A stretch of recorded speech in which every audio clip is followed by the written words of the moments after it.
Right now on Denver 7 News at 5 a.m., the partner of Aurora's former police chief is facing an arrest warrant. She's accused of making false accusations of child abuse against a city council member. You know, as a mother, getting a call like that is probably your worst nightmare. This morning, we are hearing from Danielle Jurinsky about the stunning allegations as investigators now point to retaliation. Scenes of terror at a Buffalo, New York grocery store are all too familiar for a survivor of the Boulder King Soopers shooting. My first thought was all of the similarities, that it was in a grocery store, the number alone of people killed. Her hopes for people now just beginning the healing process. And the Avalanche are ready to restart their quest for the Stanley Cup, opening their second round playoff series against the St. Louis Blues after 8 days off. Game 1 of the best of 7 tonight at Ball Arena. Thanks for joining us. I'm Brian Sanders. And I'm Nicole Brady. And if you're heading out to the arena tonight or anywhere, Lisa, maybe an umbrella would be a wise thing to take along? Yeah, it's going to be a lot like what we saw yesterday. A few spotty showers. There is a marginal risk for a little severe weather across the far northeastern plains. So some larger hail, potentially some gusty winds with a few of these cells. I'll show you the timing again of some of this rain coming up. But yeah, we're going to see a little bit, much better chance of getting wet by the end of the week. We'll take a closer look at that coming up. Mid-50s right now, though, you're going to find a mix of sun and clouds for the early morning drive. Winds have been nice and fairly light coming in out of the south and southwest. We're going to be in the upper 70s by about 10 o'clock, so already above normal by that point, and then low to mid 80s for highs this afternoon. It'll push us well above normal here today. 82 in Denver, Erie 84 this afternoon, some 70s for the foothills, mid to upper 60s near Allens Park and Estes Park this afternoon.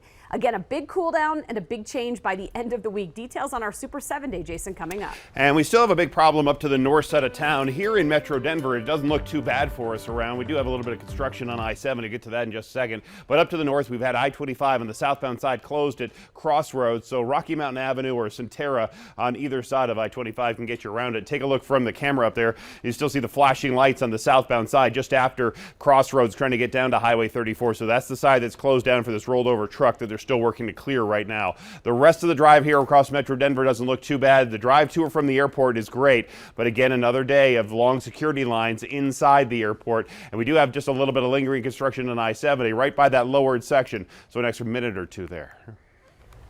Well, there is a felony arrest warrant out for the partner of former Aurora Police Chief Vanessa Wilson. Robin Nicita is accused of filing a false child abuse report against a city council member. Denver 7's Veronica Acosta is here to break down these allegations that are stunning. Veronica, the council member believes that all of this was an act of retaliation. That's what they say, an act of retaliation toward council member Danielle Jurinsky after she called then Chief of Police Vanessa Wilson trash on a local radio show. Now, investigators not only believe this was an act of retaliation, but they also believe that the timeline of it all really does add up. The Arapahoe County Sheriff's Office says former Chief Wilson's partner, Robin Nicita, called DHS. That was the day after Jurinsky made comments about the former police chief publicly. Investigators say in Nicita's complaint to social services, she told caseworkers the councilwoman sexually assaulted her own toddler in front of her coworkers. Human Services found these allegations to be completely false. At the time she made the allegations, Nicita was a social worker for Arapahoe County, though she's since then resigned. A felony arrest warrant has been issued for former Chief Wilson's partner, Robin Nicita. During a press conference yesterday, Jurinsky said she's used to being attacked for being outspoken, but this was completely different. You know, the other attacks, every other attack that has come my way, I can handle on my feet. And I can fire back and I can fight back. You involve my child and it brings me to my knees. And it becomes a different kind of fight. I keep checking with the Arapahoe County Sheriff's Office. They say Nicita not in custody just yet. Jurinsky's attorney says she'll file a notice of claim against social services as well as Nicita. That is the precursor to a lawsuit. In studio, I'm Veronica Acosta, Denver 7. Wow, it's unbelievable. Thank you, Veronica. Aurora City Council met last night. They did not discuss this situation involving the former police chief and her partner. But the council did bring up the very important issue of the Youth Violence Prevention Program. Council members want to see more done on the intervention side of things, not just focusing on prevention. Parts of a program on gang reduction are being brought back to the proposal. The council shared a list last night showing the types of violence impacting the community most. The first is gang violence, followed by domestic violence, then gun violence. Experts say kids sometimes can be the silent victims of domestic violence situations. Kids who witness domestic violence, they can be at greater risk of repeating some of those patterns, whether as an offender or being vulnerable to victimization as they grow into adult relationships.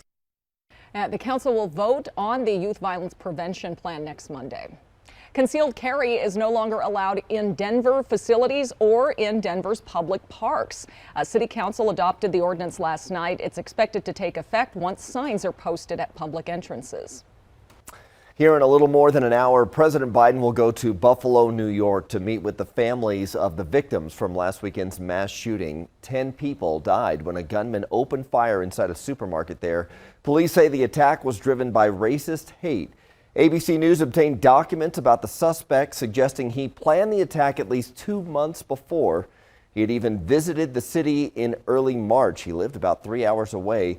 It also shows he described the grocery store as the first location of attack and listed 2 more possible locations.